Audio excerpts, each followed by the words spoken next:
Mga ka-sports, akala natin simpleng balita lang, pero napakalaki pala ang babaguhin ito sa future ng Philippine basketball. Mga ka-sports, ayon sa ating mga source, tinanggal na daw si Coach L.A. Tenorio at ang pumalit si Coach Juno Sauler.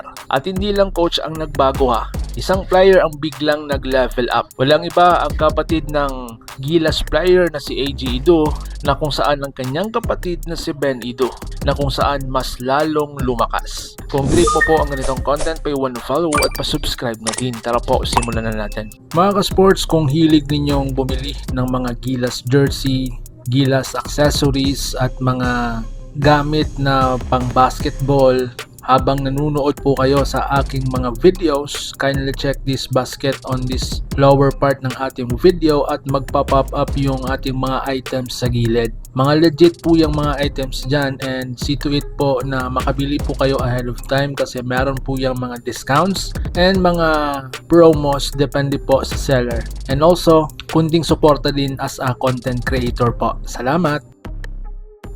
So ngayon mga ka-sports, the biggest question, bakit daw natanggal si Coach L.A. Tenorio? Unahin natin ang tanong ng marami. Mga ka-sports, hindi ito tungkol sa pagkukulang ni Coach